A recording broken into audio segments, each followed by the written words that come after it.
हाँ बेटा, तो आओ क्वेश्चन एक देखते हैं हम लोग कैसे सॉल्व करेंगे। ध्यान देना, क्वेश्चन क्या है। ये क्वेश्चन मैंने आप लोगों को भेज दिया है, ठीक है ना। क्वेश्चन जरा देखो क्या है। कहा गया है कि एक सर्किट दिया गया है ऐसे करके, और फिर यहां पर ऐसे करके है। सर्किट आपको अच्छे से बनाने आना चाहिए। ये 12 वोल्ट की बैटरी लगा दी गई है।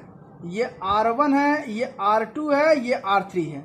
ये बेटा आपका 4 ओम का है, ये आपका 3 ओम का है, और ये आपका 6 ओम का है, ठीक है ना। अच्छा चलो मान लेते हैं इसमें टोटल करंट कितना आता है, आई करंट आ रहा है। तो हमसे क्या क्या क्वेश्चन में पूछा, जरा ध्यान से देखिएगा। करा the circuit diagram given below show the combination of 3 register. हाँ, R1 R2 R3 3 रजिस्टर का कॉम्बिनेशन दिया गया, ठीक है।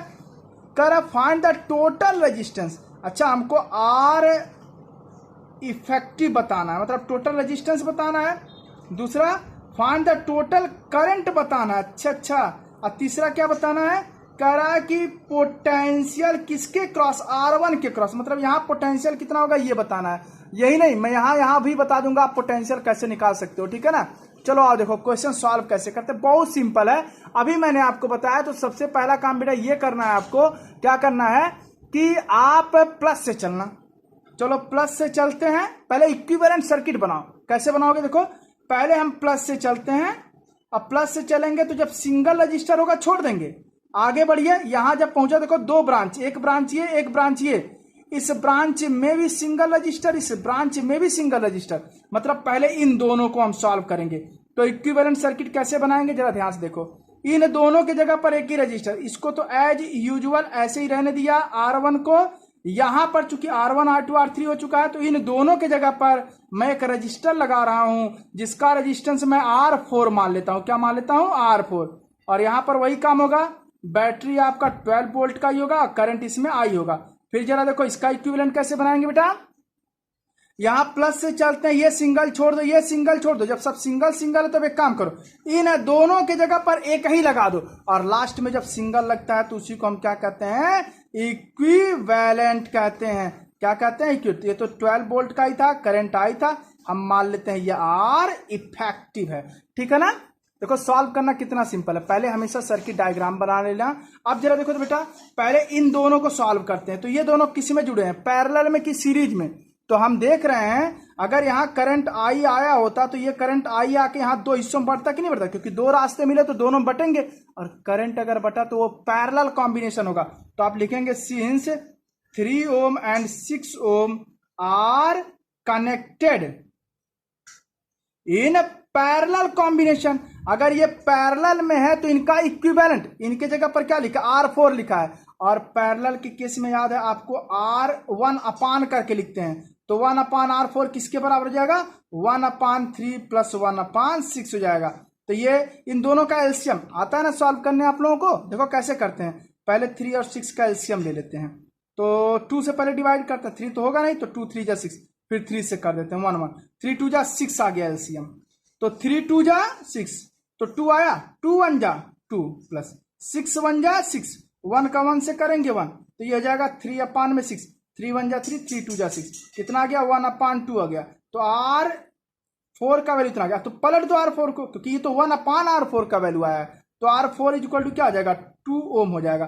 कहीं कोई डाउट, चलो ठीक है। अब जरा देखो ये जो हमारा है, ये दोनों, अब ये इसका काम खत्म हो गया। अब इस पे आओ, ये दोनों की जगह पर मैंने ये लगाया है, और ये किस में जुड़ा है देखो। अगर करंट आई आ रहा है तो सीधे निकल जा रहा है, मतलब ये सीरीज में हो जाएंगे। कौन कौन, R1 R4। तो हम क्या लिखेंगे, since R1 and R4 are connected in series combination. तो अगर सीरीज कॉम्बिनेशन में है तो जरा ध्यान से देखो, इन दोनों की जगह पर ये रखा है, तो सीरीज में सीधे हम ऐड कर देते हैं ना।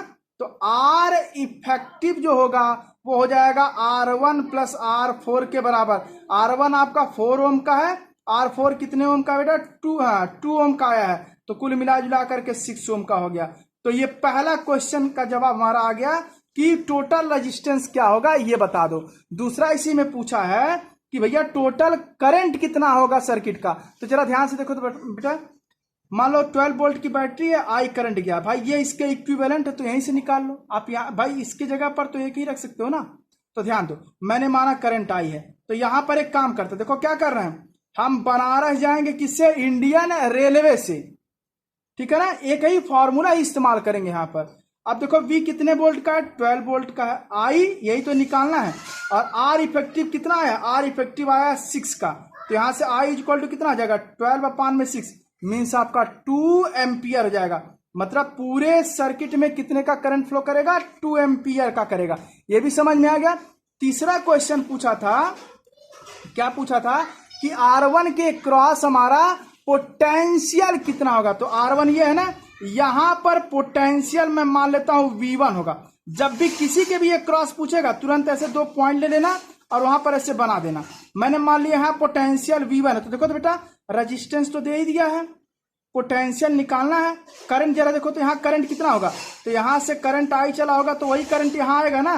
तो उस सिचुएशन में यहाँ के लिए, कहाँ के लिए, यहाँ पर ही हम क्या करते, फिर लगा देते हैं, बनारस जाएंगे इंडियन रेलवे से, तो यहां पर पोटेंशियल मैंने मान लिया V1।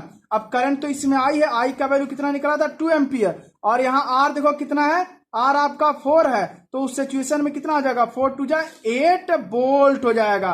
तो यहां पर कितना पोटेंशियल हो जाएगा, 8 वोल्ट। ध्यान देना बेटा, इसका मतलब 12 वोल्ट की बैटरी है, में से 8 वोल्ट ये खा गए, तो बचा कितना वोल्ट, 4 वोल्ट। मतलब जो 4 वोल्ट होगा वो इन दोनों के क्रॉस होगा। समझ में आया कि नहीं आया। अगर हमसे ये भी पूछे होते कि बताओ इनके क्रॉस कितना पोटेंशियल होगा, तो 4 वोल्ट, और चूंकि ये दोनों पैरेलल में जुड़े हुए हैं तो इन दोनों के क्रॉस पोटेंशियल सेम होगा, मतलब 4 वोल्ट का पोटेंशियल होगा। ठीक है बेटा। कभी कभी पूछेगा इसमें करंट कितना होगा, तो मान लो इसमें करंट I1 है, इसमें करंट क्या है, I2 है, तो इसके लिए देखो, इसके लिए फिर बनारस चले जाना किससे, इंडियन रेलवे से, ठीक है ना।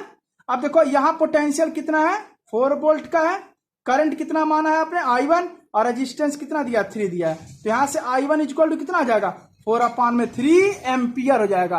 बात समझ में आया ना बेटा, कहीं कोई डाउट। अच्छा, अगर मान लो इसमें करंट पूछे होते तो फिर वही काम कर लेना, क्या, बनारस चले जाओ किससे, इंडियन रेलवे से, तो यहां पोटेंशियल कितने के बराबर है, पोटेंशियल तो आपका 4 है, करंट I2 मान लेना, और रेजिस्टेंस कितना है, 6 है, तो यहां से I2 निकल जाएगा कि नहीं निकल जाएगा। इस तरह से हम किसी भी सर्किट में किसी भी रजिस्टर के क्रॉस पोटेंशियल निकालना हो, करंट निकालना हो, तो हम बड़े आसानी से निकाल सकते हैं। बस ध्यान रखना बेटा, जिसके भी एक क्रॉस पोटेंशियल करेगा वहां पर आप सीधे V equal to I into R लगा देना। VIR 3 में से कोई भी 2 किसी तरीके से पता चल गया तो तीसरे का वैल्यू आप बड़े आसानी से निकाल सकते हो। तो ये क्वेश्चन समझ में आ गया ना। ठीक है, नेक्स्ट क्वेश्चन मैं नेक्स्ट वीडियो में भेज रहा हूं।